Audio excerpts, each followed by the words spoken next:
information and stats, so I'm excited to share those with everyone. All right, let's go ahead and dive in. As folks continue to join, they can catch up, of course. My name's Abby. I joined the Pocket Suite team in December. Before that, I spent 4 years at Ginger Pet Care Software. So that's kind of my initiation into the pet care software space. But I am a dog trainer by trade. And so that's really my roots and where I come from. And I still actively train dogs and compete in dog sports with my boykin. So that's Scout. He is crazy. So yeah, that's a little bit about me. I look forward to chatting with you all. My colleague Allison's going to introduce herself as well. Hi guys, Alyson Fisher. I'm excited to be here as well. I, like Abby, have a rich history in the dog world, terrier fanatic being my number one fact for today. And then other important things to know is I've been in management for about 20 years. I manage a variety of different things, and today I manage the professional services team at Pocket Suite. I also happen to own 3 locations of a pet resort where we serve 200 plus dogs per day in our locations. And so happy to be here, both representing the dog world and Pocket Suite. Yeah, terrier fanatic is an understatement. Allison has two adorable Kerry Blue Terriers, Judy and Susan, which could not be better named. Um, And if you know so anything about Kerry Blues, two females in a household is a lot to manage. it is a little rough. I'm curious. Again, this is going to be a little bit more of like a fireside chat. Feel free to pop off mute if you can. If not, drop in the chat. Your flavor of crazy. What dogs are, what do you have at home, whether it's rescued or a specific breed? Would love to just hear a little bit more about what your favorite dogs or favorite dogs to work with are. Little known fact, I'm a Frenchie lover, which is not common in dog trainers. Most dog trainers, not huge Frenchie fans. I love training a Frenchie. Love it. So that's a quirk that I have, for example. All right. Whoop. I didn't mean to click forward. I meant to go back. There we go. Quick intro to Pocket Suite for those that might not know us. Oh, here we go. Here goes the chat. Pomeranian fan. Oh, Sylvia, I love a Pom. We have a really nice Pom breeder, not too far from me, Charm City Poms, and they are lovely.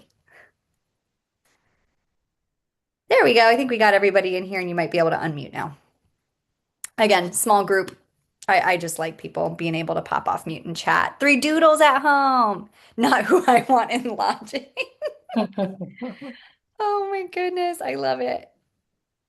I Scott, you did, came I off did, I mic. think get everybody available. Sorry, Abby, to jump in. I was talking on mute. I got everybody allowed to talk. So if you want to jump off mute, welcome to do that. I might need a Pomeranian breeder in my future. That sounds like a good plan for me. My first pet is what I always say. I'll get a Pomeranian when I'm old. They're so cute. They're like they have no It's business being that cute. it's absolutely worth the adventure. I'll say that. I just lost my miniature schnauzer who was like sort of the runt of the litter and tiny of 14 years. And so I think I need a small pet Yeah. now. The Kerry Blues are not doing it for me on that. They'd probably make it a little tough to have a purse-sized pet, especially in the puppy phase. But Yeah. um, so yeah, Pocket Suite, in addition to obviously knowing dogs, actually we were started to support just small business owners across all different verticals. Pets have been at the core. Actually, little known fact is that our first client on Pocket Suite in 2014 was a dog trainer. And so while pets have always been a part of what we have done, it's not the core of what we do, and that's kind of why Allison and I joined the team, and joined the conversation here is to really further our venture into pets. Again, it's always been part of us, but we're really driving that forward, offering different services. So we have a multi-service booking tool, and we really follow the client from start to finish, right? So we can do lead capture, nurturing that with some marketing outreach via text message. We've got your client management system for vaccines, scheduling the pet, reminders, all the way through to payment. And then, of course, that recurring revenue of packages, subscriptions, so on and so forth. So I like to think of us as the least expensive employee you'll ever hire because we truly manage your client from start to finish. So that's a little bit about us. Today, we're going to just cover numbers. And that's why I think Allison can bring a lot of real world experience to this. So I'm excited to kind of have a fireside chat with her and just get her take on a lot of this data. This is coming from a benchmarking survey that we've done with partnership with IBPSA, Dog Guru, some fantastic organizations, and we got almost 500 responses, which is fantastic. So really pulled a large number of dog businesses, and we're gonna dive into that data today. So again, the 2026 benchmarking report, it was 457. And we've found some real momentum. So 60% grew revenue year over year, which we love to see. And of those, 26% grew at 11% or more. So we know that growth is possible in this industry. I think we've all figured that out by now. And so we're going to look at the data and how it points out which businesses are at what points in kind of their career here. Um, Abbie, do you Allison, mind I'm if I gonna, jump in? Sorry, real yeah, quick. I wanted back on that other slide. I just want to yeah, call out for the group that the last time IBPSA did a survey like this, it was less than 200 respondents. So we are more than double respondents here, and we feel like the data that we have collected is really valid. It was all done through ResearchScape, which was our partner in the research study, and so really the data that we're about to present to you to me really has some weight as far as what is happening for most of us in the pet industry, and excited to show you that. But just wanted to call out that the last time this was done, the respondents were very low. So we're very proud to see more and more people engaged and wanting to know kind yeah, of what others are doing and what's happening with the industry. absolutely. Very good call out. I love this picture. It was golden too. I'm going to kick it over to you actually too to kind of talk about the four categories that we've put these businesses into. Yeah, so as Abby or as I was mentioning, as Abby mentioned, this survey was a ton of questions to a variety of folks, and really we whittled that down into identifying that there are really four segments of the pet industry today, and you see that displayed on the right side of your screen. Trailblazers being strong occupancy, high attach rates, 1 million plus per location generally, and that's 27% of the respondents that were out there. So we're kind of representing 20% of the industry. Builders being kind of right below that, 500K to a million or so. High repeat customers, the folks that are kind of in that growth phase, and most of them I think reaching for that trailblazer category as well. Strivers, this one's really strong. 25% of the respondents were in that category of the 150 to 500K established businesses. And I think we'll share later in the presentation, operating more than 10 years, which is really interesting, and tons of runway there as we call out. Emerging 150K or so, that's 29% of the business. So the indicator here for me is that people are still entering the industry, right? I think a lot of us know that private equity is here and interested in what's happening in the pet industry, but these folks who are still growing their businesses up, I'm seeing, respondents with under 150K revenue tells me that most likely those folks are entering the industry and looking to continue to grow. Absolutely. So, some of the metrics that Allison and I are going to just chat about today, and again, welcome any feedback and conversation from the group. Again, we've finagled to pop you guys off mute if you want, because again, this is a nice intimate group, and so would love some open discussion. But essentially, we're going to look at five growth signals because these are things that we were able to pull out of the data that really set those trailblazers apart. And so, part of that is opportunity with capacity. We noticed some big differences there. Retention, average ticket opportunity, because if you are at capacity, what else can you do to grow other than build onto your physical facility, right? So average ticket is a big part of that. Visibility opportunity and pricing. So we'll kind of run through these at a high level and again pull out the numbers from this benchmarking survey together. So, scenario one, more room to grow, the occupancy opportunity, right? So, this is something I get asked frequently in the lens of software is just, you know, how can I see my capacity? How can I predict my capacity? How can I manage it? So all of this is kind of a big reason to utilize software in the first place is it can tell you and signal that, hey, there's seasons where you are not consistently full, and that's opportunity sitting out there, right? So what the data kind of showed us, those 1 million plus operators, those trailblazers, achieve 60 plus percent consistently on boarding capacity. And so across the industry that we surveyed as a whole, only 39% of businesses are hitting that mark. And so there's meaningful growth that could happen there. Daycare really showed us the biggest opportunity. So only 53% of those trailblazers hit 60 plus in daycare, versus again, 38% industry wide. So this is lower per unit cost, higher frequency than boarding. It gets those sticky repeat customers. And so it's a very accessible path to revenue growth. But again, we got to fill it up. Again, I love day training, one of my favorites because it makes staffing easier from a scheduling perspective. You're not staffing quite as long because you don't have dogs overnight. So just a little bit of personal experience there. And then 27% of businesses are fully booked 2 to 3 weeks in advance during peak periods, which I think we all can relate to. 24% book out 2 or more months. And so, how do we prepare kind of for that booking curve as well? So again, we're looking at kind of on the right-hand side here, you can see the kind of measurements of their annual revenue. So, and then the percent occupancy by service. And so again, boarding, daycare, grooming, training. I do find it interesting. We did send the survey out to some trainers as well. And something that I've noticed is obviously capacities in this 150K are lower in boarding, daycare, grooming, and then shoot up in training, which tells me that this category could potentially be made up of a lot of single operator trainers running out of their home that maybe do a boarding and training component. Alyson, anything you want to add here? I made this comment in another presentation where we were talking about capacity and kind of the results here. I think what's interesting is pre-COVID and post-COVID, I would have said that I was booked out kind of in the month to 6 weeks time frame.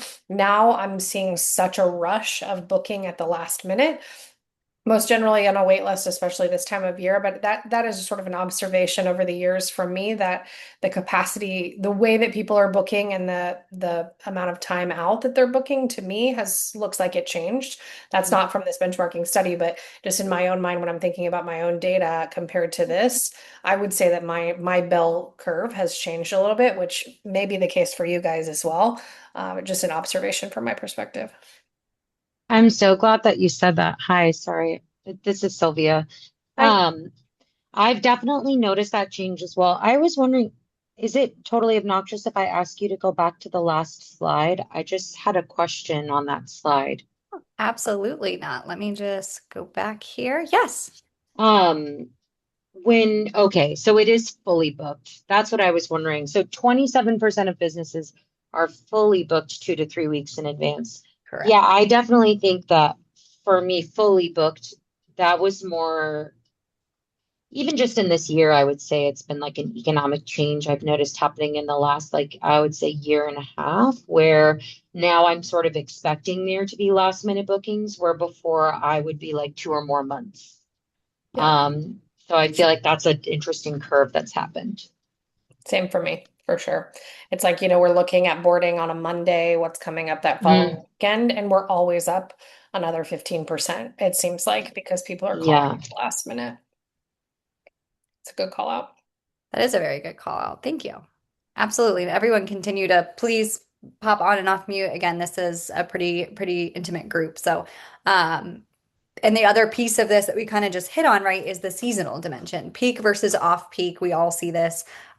Anybody that was in operation during COVID, we were booked 7, 8 weeks out for training. It was bananas. This was probably about 2021 when the world opened back up and all the dogs were basket cases. So that's dying down, and we're starting to see the more cyclical peak versus off peak. And so just again, converting current demand into future revenue. And so I kind of want to get other facility owners, Allison, Sylvia, anyone else's experience here, of just, okay, how do you build on that momentum? Oh, let me go back. I am struggling today with these. There we go. We had some ideas here, prepaid boarding packs. You could fill January and February, or again, sell daycare. I have a client that does a gift card sale at the end of the year. That's something Pocket Suite does really well, is gift cards. And so kind of just helps offset some of that slow January, February from a revenue perspective, is she'll run a sale on gift cards for Christmas. And again, just kind of a way to offset that slow season. So, when it's slow season, reconnecting, we could run smart campaigns, which are essentially marketing messages in Pocket Suite to your clients. So, hey, we haven't seen you in a while. Would love to see Fluffy. We miss him. So yeah, again, warm relationships, not cold outreach, right? A customer that's already in your ecosystem is far less expensive to retain than going out and acquiring new customers. And I think the training industry especially is starting to learn that now that all the COVID puppies have been trained. So yeah, we'll move right I had along here. a, I had Yeah, go something ahead. that I wanted to just kind of like, I don't know if it's just me or maybe Allison, if you're seeing this too. My peak is changing. So along with the same idea of like these last minute boardings, I've been finding that like my holidays are, I'm like, are less people traveling during busy holidays because they're trying to avoid crowds because I'll have empty holidays and Interesting. then super booked on like a random weekend in June. Mm. Huh. That's very confusing for me and completely anti-cyclical for boarding as of the last 10 years. So I was just curious if anyone else is seeing that trend to kind of move away from major holidays. I'll see if anyone else answers first, but I definitely have a thought about that. No one else is answering. So I'll answer to say that in my resorts, Christmas has become the least busy holiday that I have, which is so interesting. Jesse's saying Memorial Day is oddly low. Mine was a little bit Mm. up over year, which was a great thing to see, but it was like a ghost town the last two Christmases in our resorts. And I'm in the Midwest. I don't think I said that, but I'm in the Midwest, and Christmas is just, it's like a ghost town now. Thanksgiving's different. Martin Luther King Day, like those kind of long weekends are hammered for us. But yeah, that's an interesting point, Sylvia. Very interesting point. Yeah. Uh, and we don't need to dive too deeply into this screen because I think this conversation is extremely valuable. But essentially, we have places in Pocket Suite, and having a good tool in place helps you surface this information so that you can see, this week period over period, and looking at that, you can look year over year, so you can compare those Memorial Days right within the app, because that's interesting. I mean, I live on an island in Maryland where there's a big bridge, and everyone from like Washington, D.C., Baltimore, like all the big cities, that is how they get to the beach.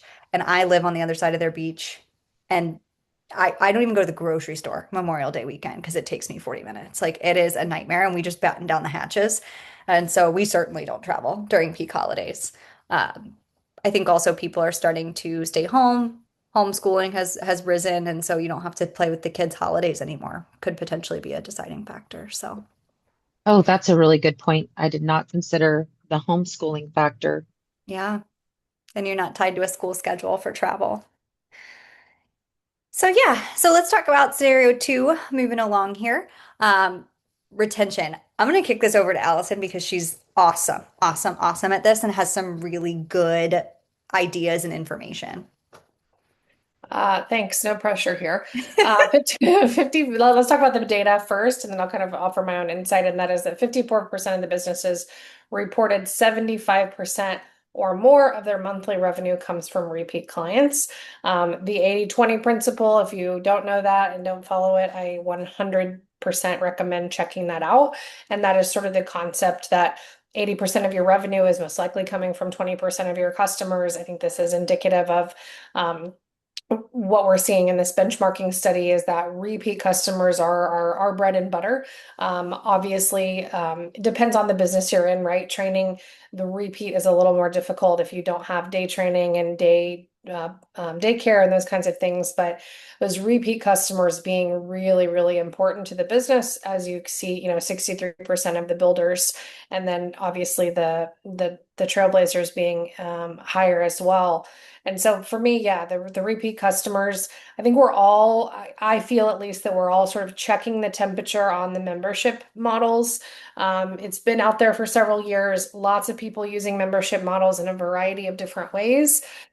I've seen schools of thought from let's make everything all inclusive and you just pay one price and there's no add-ons and there's no additional. And then there's the school of thought of like, I'm going to provide your pet with the best care possible, but here's all these other options you can add on. I think that's really important to our repeat customers, right? Our daycare clients love that we have a mixed up schedule. It keeps them wanting to come back. We are in it just right now, we're trialing this. It's called the Monday Club. It gets them absolutely nothing other than the activity that we were going to do on Mondays anyway. But we refer to it as the Monday Club, and we say, "Are you coming to Monday Club this week? Are you coming to Monday Club? Is your dog a part of Monday Club?" And so building that repeat business, I think, is super important. I'd love to ask here who's using memberships. Yes, and then we'll move on, Abbie, because I don't want to be I don't want to keep everybody super long, but who's using memberships and are you using a kind of all-inclusive model or are you using an add-on model where you're using add-ons and those kinds of things in your business? Abbie, you can go to the next slide so we can keep things chugging along. I want to keep everybody for 2 hours, which we could talk for tonight. You drop that in the chat and we'll keep talking. We'll keep So moving, but yeah, yeah.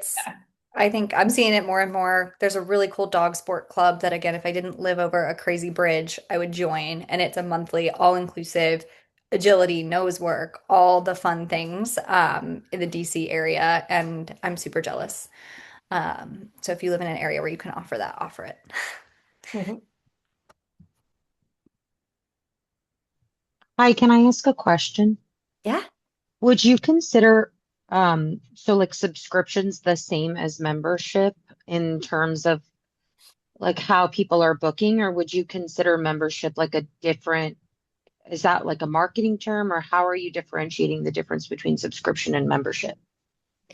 Yeah, I think that's really up to interpretation Okay. because, and it also, frankly, it depends on the software you're in. I'm fully aware. I worked for Ginger as well. I think Abbie said that at the beginning. I also worked for Ginger for a long time. Ginger has a membership model, but a subscription. Pocket Suite has a variety of options as well. I know many of the other softwares are out there. So to me, the subscription is strictly, I'm going to keep charging you. The membership is a more robust offering, right? So it's not just I want you to keep charging me for the 10 pack or the 5 pack of daycare. It's more like you're getting an offering of benefits. That's how I interpret it. I think across the board, we're all interpreting it in a variety of ways. Yeah, I'll tell you as like again, someone that's a consumer on the end as well, I gravitate toward the language of membership. Just my 2 cents. It makes me feel like I'm a part of something. Subscription feels very transactional. Yeah, I would say that's true. We'll drop some things here. This is again relating to the retention and the reoccurring customers. If you're not using report cards or follow-ups after engagements with your customers, 100% you should be doing that. Also, and of course, all of these things that we're recommending Pocket Suite and other softwares do, we think we do it really well. The thing that I want to call out on this page is I love Pocket Suite's ability to do smart campaigns. So I can actually say the last bullet point on this slide is a welcome back outreach to customers who have not visited in 90 days or more. Give them a reason to return, and I can set that and forget it. So I don't have to remember or go pull reporting. I can set it, forget it, and then I'm reaching out to that customer. So really love that as an option for reoccurring. Yeah, agreed. And I don't know if you can see my cursor, but looking here as well, you can see, again, that comparison over 30 days, right? So up 4.7% of paying customers or up 4.3% over the last 30 days. So again, it gives you more insight into the trajectory of your business, not just the status of today. So moving on to scenario 3, add-ons, I think this is another, it goes almost hand in hand with memberships as far as I think the topic in the pet care space. I think some folks were averse to it in the beginning because they felt like they were nickeling and diming. But again, speaking as a consumer, I used my first boarding kennel in December. I was very lucky for the longest time managing training facilities. I had trainers that could watch my dogs. But I used my first boarding facility and I was an add-on fool. I probably tripled my bill. Frozen Kongs, fetch time. And if they would have included that in the service, and I wouldn't have known, I would have nobody, unless they would have told me if it was an all-inclusive, oh, we give out Kongs, we take them on walks, we play fetch. Again, as a consumer, how do I know that? Unless you tell me.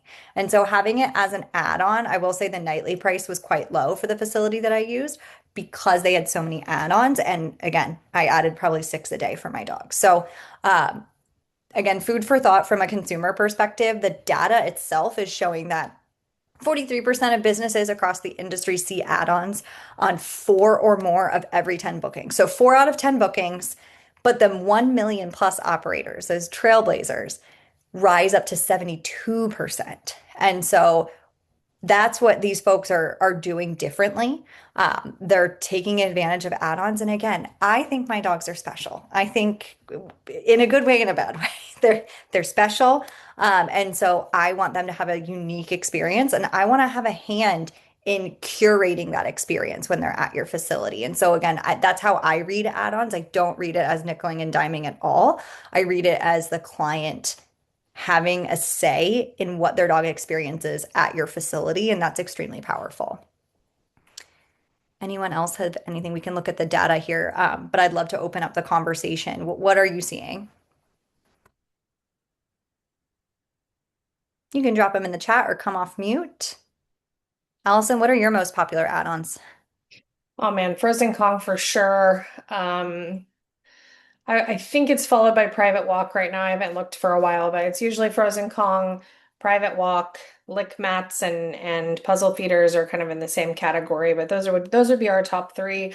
We also are a heavy training heavy facility, so people adding on training sessions while their dogs are with us are very popular. They can only add that on if they've trained with us in the past. So fairly standard, I think, for most folks who have a training offering in their facility. Awesome. And Jesse's commenting as well, the more add-ons, the better. Couldn't agree more. They have a tuck-in package, which I would love. Last potty walk before staff leave at night. So, Sunday brunch. We have Sunday brunch. If you're not doing it, add it on.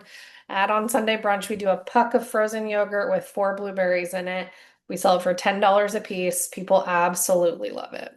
that would be me. I'd be Just like, Sunday brunch cute. Funny story, and then we can move on, is that my staff came to me and said, we're going to start selling Sunday brunch as an add-on. I'm like, nobody's going to buy that. They love the heck out of it. People love it. They think it's so funny. So I love it. And I also love a Sunday brunch. So why can't my Yeah, dog have one too? it's all in the branding. I had a Yeah. client at one point that did fine dining. She would put, this was an in-home or boutique overnight boarding. I think she was like $100 a night, but she would do candles, raw food toppers, a tablecloth, and take pictures. People loved it. That's Uh, nice. Jessie said her tuck-in comes with a cookie and a snuggle. She loves the Sunday brunch. Barkaritas. Yes, see, you gotta get it's all in the branding. And I love the Barkaritas. That's adorable. And so again, speaking of add-ons, where do you surface that information within your app, right? How do you find that? And so we've got some screenshots here, but that one add-on rule is start focused rather than broad. And so one high value add-on and train every team member to talk about it. And so I love that Allison's team kind of came to her with an idea that they were already excited about and implemented it. So Sylvia, I saw you came off mute. I'd love to get your thoughts. Yeah, I love all of these like very branded add-on things. My question is a little bit more broad in terms of where I'm at in my price point, like because I'm very boutique and I'm doing it out of my house, I'm like maxed out on what I can charge per night.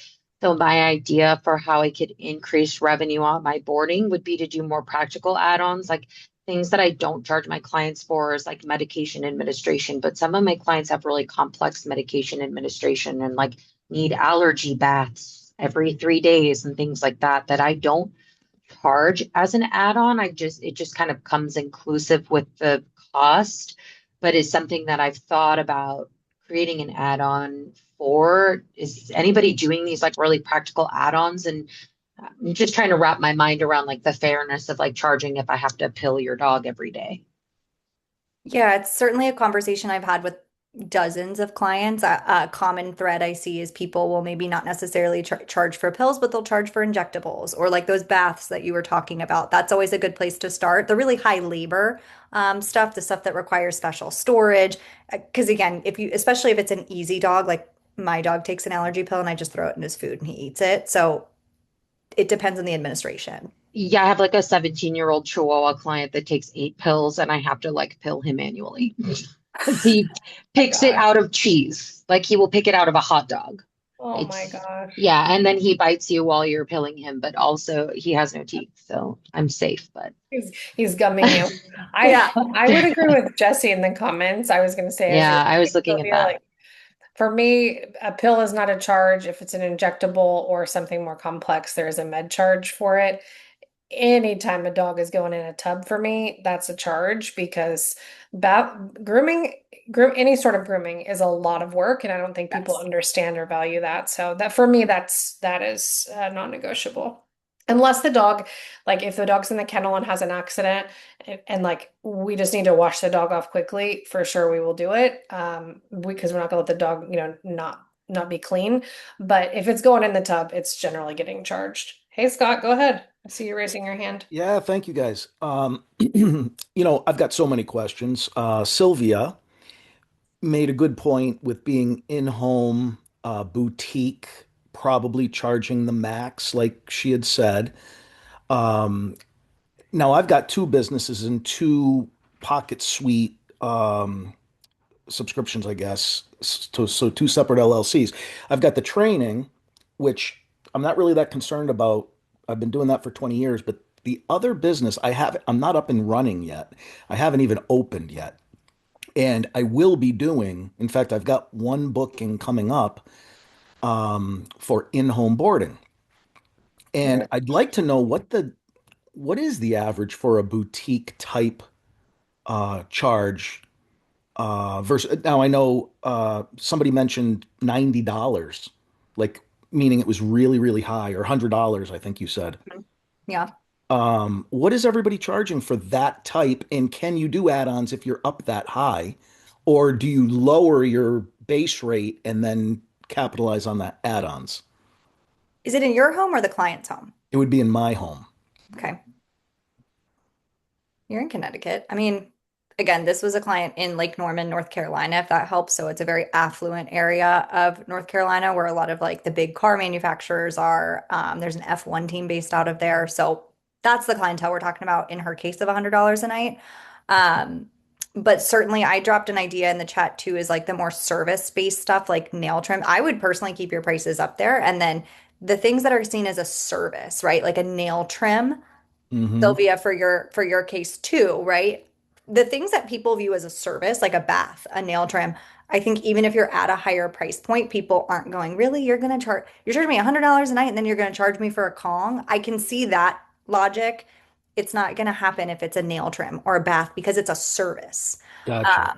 And training too, Scott, I would say like open it up to your past training clients like Allison has and say, hey guys, because you've already built that rapport. Hey, I trained your dog. If you go away on vacation, I'll watch him too. And you know what? If you want, you can add on, we used to call it board and tune, where like I'll tune up as an add-on their training. So again, food for thought as well.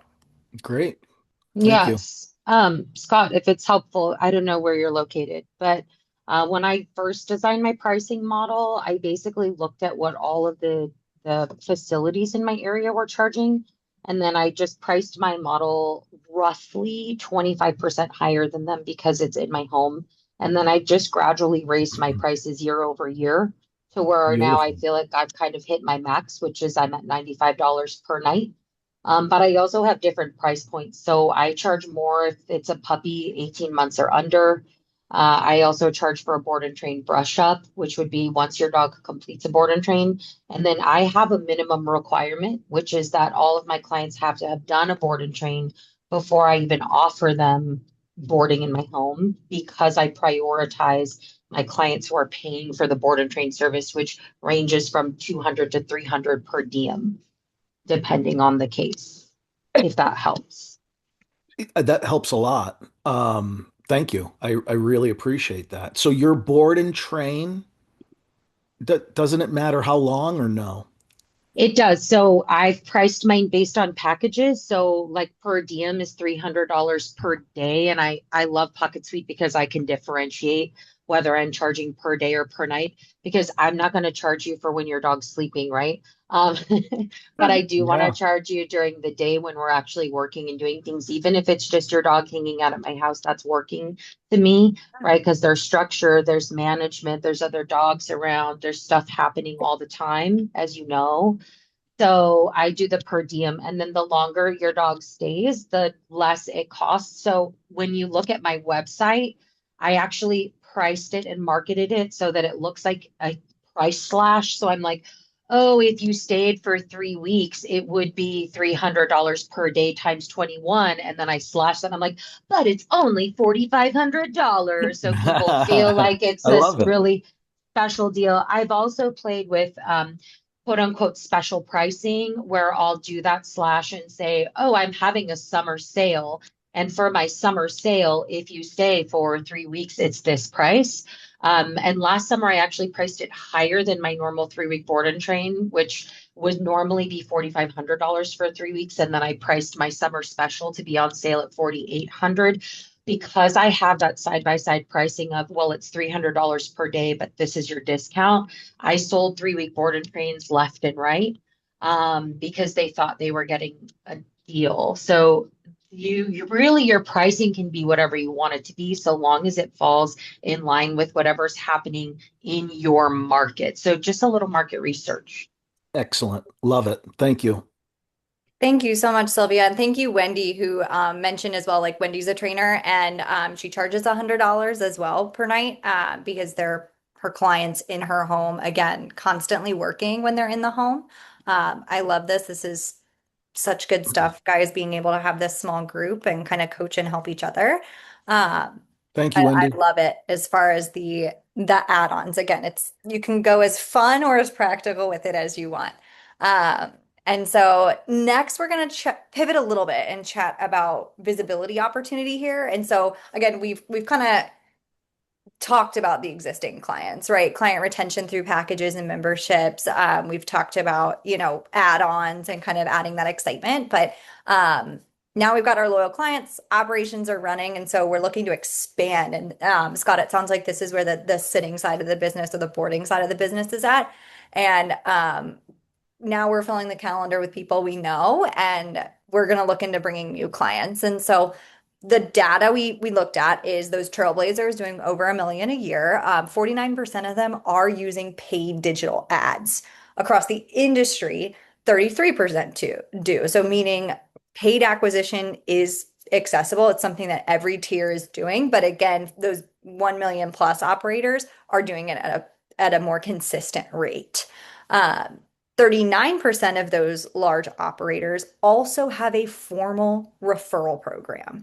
And so, again, building those super fans is just so powerful because you're also not spending a ton on that client acquisition, right? You make that one client happy, turn them into a super fan, and they'll be your biggest advocate. Um, we also saw 60% of businesses grew revenue year over year, and many attributed that growth to more intentional, measurable marketing and client acquisition strategies. I'm seeing this in the training side of business as well. Again, 2021, gangbusters. We had crazy dogs coming out of our ears. And now it's like trainers, oh man, the local Facebook groups, hey, I'm looking for a dog trainer. And the comments are like sharks. People are just like, scrounging for leads. I don't know, Scott, if you're seeing that in your side of the training business.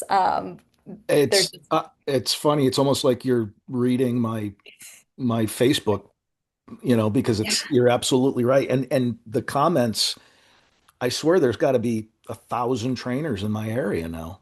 Yep.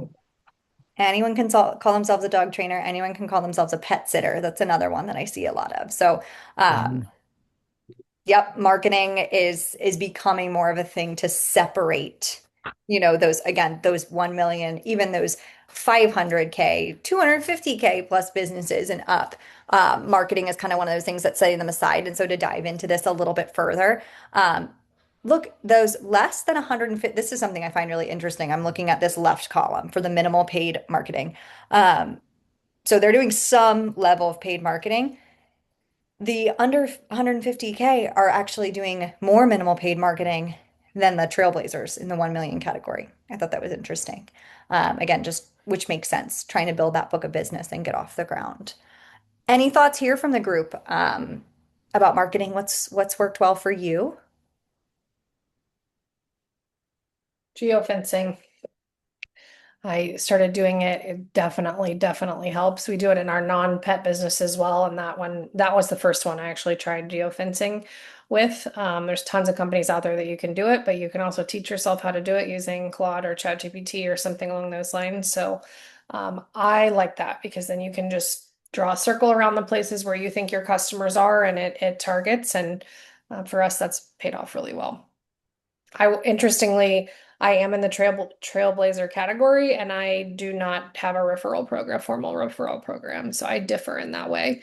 I just have never found that it was fruitful for us. We've tried to do referral programs over the last decade or so, and I just never could get it to stick. And maybe that's me and not not necessarily the function of it. But interestingly, that's my perspective on it. No, yeah, that's really interesting. Jesse's saying the same. Yeah, glad to hear. That's gratifying. I um I actually have a different referral program. I don't do referral programs for my clients. I have affiliate programs with other trainers in my area who like don't offer services. Hmm, And then I good idea.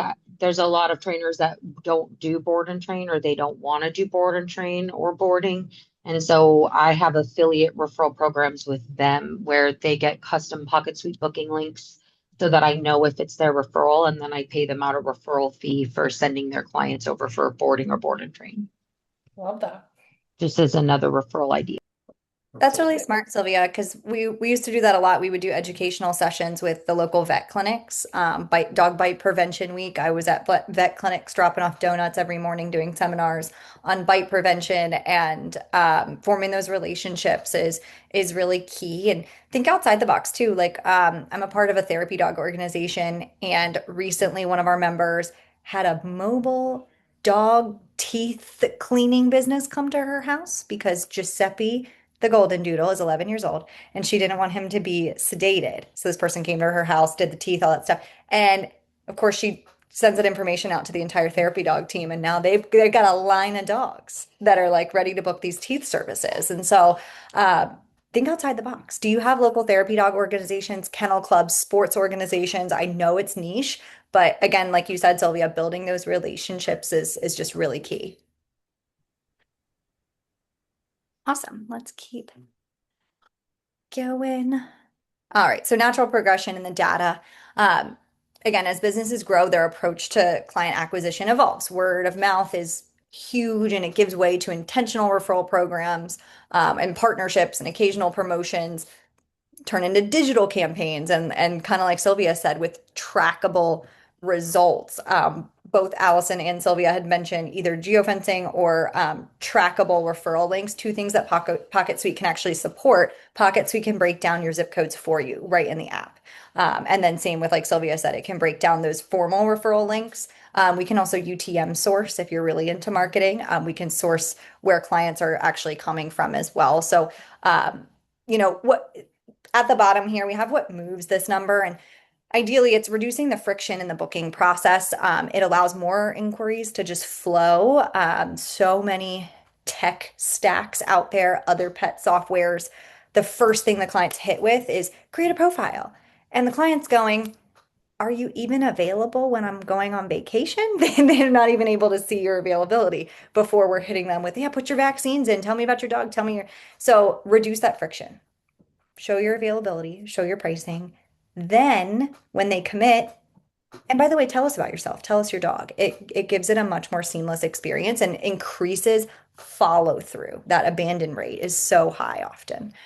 Responding to new inquiries quickly. We actually have automations in the app that are set up when a new lead form comes in, you can immediately kick a text over to them. I'm sure Scott can relate as a dog trainer. It's such an emotional purchase. Often there is a breaking point the client will hit. Grooming is similar in that way too. They're petting the dog and they go, "Oh, you stink." And they Google groomer near me. We got to be able to jump on that lead and be the first one that gets there. Um, Talking about referrals and loyalty as well, right? It's a broader conversation. Again, I think Sylvia brought up a fantastic idea of the referral program doesn't have to be actual clients. It can be relationships within the animal space. And then loyalty as well, just rewarding your clients, offering promotion. So shifting occasional discount spend towards targeted promotions for slow periods and just really using those promotions to drive the business forward and drive your occupancy. And I already talked about this, so we'll kind of move on. But again, where to find client conversion in Pocket Suite, it's in here. And you'll see these pretty little icons, which I'm super excited about. All right, we got 12 minutes and we're moving into scenario five. I think we're doing great. So, pricing, and this is a great, we already kind of had a little bit of this conversation. Um, I've been done a lot of talking, so I'm going to kick this one over to Alyson so you can stop hearing my voice. Thanks, Abby. This is appropriate to toss to me from an ownership perspective, I think, because this scenario is really tied to the benchmarking questions that we asked about who is happy with their personal income in those categories that we talked about. So just calling out that 67% of the 1 million plus operators report being happy with their personal income. I don't think that's a surprise. However, you know, if you're a high performer, you're kind of always wanting to strive to the next. So the 30 so percent of people, 30 some percent of people who are probably not happy because they didn't answer yes to that question doesn't surprise me either, right? They're out there going to kind of go get the next thing and chasing the next level always. Um, the thing that I really want to call out, and I think Sylvia, you said this earlier, is income satisfaction is strongly correlated with operators who have periodically reviewed and adjusted their pricing in line with their cost and market position. That is the hardest thing to do, from my perspective, as a business owner, to raise prices when you're looking at these people who are spending their hard-earned money to come in and really. Most of our services are for expendable income, right? You don't have to send your dog to daycare. And so that was a tough maturity level that I had to get to, I think, to understand that every year I have to raise prices because most of the time, every year the expenses are increasing. To your point, Sylvia, I do feel like I'm a little bit at the top of the market for where I'm located, but I do believe in our services. And so minimum wage went up 9%. I raised my prices 9% because I'm experiencing that additional expense. So that's something just to call out as it relates to pricing, that it is fair for you to be able to make a living wage and make money. And in accordance with what's happening with pricing, you have to be really aware of that. Downstream from that, 23% of all businesses reported flat revenue last year in an environment where costs tend to rise year over year. Periodic reviews need to make sense. We talked about Memorial Day a little bit ago. My Memorial Day was actually up 21%, I think, without looking. But 9% of that, just straight dollars, was a price increase that we took in January because of the minimum wage increase that our state had. And so I was looking at that and I kind of backed it out. And then I'm also doing unit by unit comparison, which tracks, right? So my unit by unit, I was really only up about 10% or so because I increased my prices. And that's something to be thinking about as you're in business and pricing yourself. And then that bottom line, 42% of all respondents seem to be happy. So that's everybody from the 1 million plus and below. Out of that group, 42% of them were pretty happy with their income, which I thought was interesting. Yeah, I love that. And again, here's just a breakdown of that. So again, that's 67%. We're not super surprised. What Um, I think is interesting to call out in the happy category on the left side is that 38% of those in that 150 to 500K are happy, comparatively for the 500 to a million. Probably those 500 to a million guys are trying to get to that million plus, and that's why they're not answering that they're happy, but just kind of calling that out that it's interesting. yeah, what's the saying? More money, more problems. I think there's certainly a balance in there that can be struck on an individual basis. That certainly attributes to some of these responses. And again, a single operator, just to go back, a single operator trainer by themselves making 150 a year probably is pretty darn happy. They don't have employees to worry about. So it also depends on the business breakdown, right? Um, To your point, more money, more employees, which generally means more problems, Abby. So your point about the trainer is that's kind of where I'm going. this slide is similar. The two big things we're calling out here is the questions you should ask yourself as you're growing is, should I raise my prices? Is it worth exploring whether or not that is a requirement for you? If you're 80% plus or more full all the time, you should raise your prices. I can tell you that without looking at your financials. And should I add capacity, more runs, more staff, a second location? Take it from me, who has added a second and a third and about to be a fourth location. The additional locations, while they seem great, the staffing, of course, is the biggest headache and challenge with that. And the more diluted your brand is going to get, just no matter what you do or how strong your brand is, when you're not the person running it every day and you're not in the building every day, there's dilution that happens. I'm not saying it's a bad situation, but something to consider. But also the thing to consider is how solid you are in your first location before you're going to your second location. If you want to add capacity, you cannot add capacity because 2 weeks in July you're on a wait list, because the rest of the year you're not going to be on a wait list, right? And so really looking at what that capacity roller coaster looks like if you're thinking about adding capacity in order to make those decisions. And what I would say across the board, training, grooming, whatever, if you don't know the profitability of the item that you're selling, Sylvia, to your point, you can price anything you want, you can discount anything you want. But at the end of the day, what is the daily or hourly rate on everything you're doing? Board and trains, how many hours are you spending with the dog most generally? You have to figure that out. And sometimes it's staggering the low hourly wage that you or your staff is making based on the amount of time that you're spending. And so you really have to think about that. If I add 10 more kennels, what's that going to get me on my occupancy rate, right? If I'm on 10 kennels and my occupancy is 50% of the year, that might be worth spending the money to add the kennels or to add a space or whatever. But I think too often when we're growing up in the pet industry or when we're growing in any business, we're making decisions based on gut, and sometimes that gets us in trouble. Sometimes it pays off. Sometimes that gets us in trouble. And so just thinking about when you're going into that next step, if it's not a data-driven decision, I would recommend not making it. Amen. And having a system in place, of course, that can surface that data easily for you, right? Alyson has a million businesses, a big family. The value of her being able to pull up this information on her phone in the car rider line for school, like while you're in between errands and is so valuable. Being able to find, if you can't find that information in 2 minutes, that's what Alyson always says. If you can't find your information in 2 minutes, you are on the wrong tech stack and wrong program. Um, Yeah. so again, we covered kind of five general topics. Not a menu, of course. I think we've made that pretty clear. It's important to use your specific business and your data to drive these decisions because everyone's going to be a little bit different. We had a couple in here that don't use a formal loyalty program, even though lots of the survey respondents do. And so that's just one example, right? So, a quick reference looking back on what we discussed. If you're busy but revenue is steady, okay, let's look at add-ons then. Where can we increase the price per pet in our facility at that point? If our occupancy, like Alyson said, is 80 plus, okay, let's focus on something else, right? And obviously it's going to vary a lot month to month because we're in a seasonal business. So retention and recurring revenue are really good metrics to look at, which is secondary to occupancy consistency.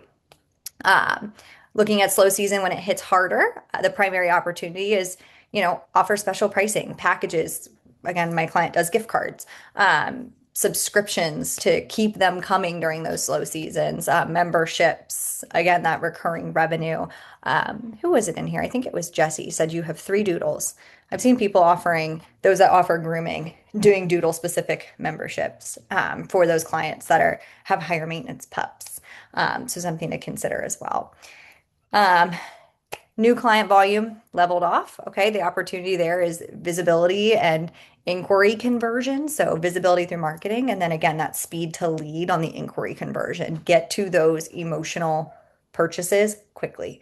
Um, and then full calendar, but your income could be stronger. Okay, we need to review pricing. And maybe that's where we kind of finish up our conversation here is if anybody has anything they want to add. I think we already had let me just go back. I am struggling. Um, I think we already kind of had our pricing conversation, but if anybody has other comments, I'd be happy to jump in on that. And this was just, we've already kind of gone, it's the repeat. Um, and so again, we've got some smart reports in our platform. I won't waste anybody's too much time on this because we're wrapping up here. But the too long, don't read. You got an app on your phone. You can pull up all of this information, compare period over period, observe trends, positive and negative. Again, I'm a dog person. I'm not a business owner. So being able to see in Pocket Suite, green means good, red means bad. I love it. That's what I need. And that's what a lot of these growth businesses who are growing up in the industry and learning, they need a platform that's just going to surface that information for them because they don't even know where to look. Um, Abbie, will you just really quick? I like to walk away. We have 1 minute left and we're not going to keep you guys super long, but I like to walk away with concrete, like next steps for myself and studies. Can you go back to slide 26? It's the yeah. Take a screenshot of this. We will send, by the way, yeah. the recording and stuff. But if I were you and I wanted to walk away, this screenshot, I think is the one thing that I would take away from this webinar of what is the signal, what is the opportunity, and what are the things that you can go and do? And then Abbie, I know you have a couple other slides, but I just wanted to highlight this because I always think it's important that you walk away with concrete steps. This is that for what we've talked about today. This is great. And honestly, we can stay on this slide because on the right-hand side, this is what the next slide is anyway, where to look in your data. So your different reports and things that you can pull. Again, we have a couple Pocket Suite users in here. So these are your reports that you're going to on your phone when you're sitting watching TV at night and you're just checking the health of the business every day. And we should jump to that last or second to last slide, maybe, Abbie, that we do have an opportunity for you to receive the whole white paper of our benchmarking study. If you're interested, you can scan this QR code. And again, we will send out this recording, but scan that QR code and you can get the whole white paper, which is very well written with our partners in this benchmarking study, but it gives you a lot more information on what's happening in the industry. And for myself, that's exactly how I learned to do all that we're doing in my resorts. Absolutely, guys. Go ahead and scan that. Again, we're going to send everything out, so don't feel like you missed out on anything. I think we had some really valuable conversation and people are walking away with some really good info. So appreciate everyone sharing their time and their experiences. Any other questions? Anything anybody else wants to discuss? No? Thank you guys so much. Okay, thank you, guys. Appreciate the participation. Thank you, everybody. Very helpful. Awesome. Best of luck, Scott. I'm excited to see what's next from you. Thanks. Thanks, Jesse. Me too.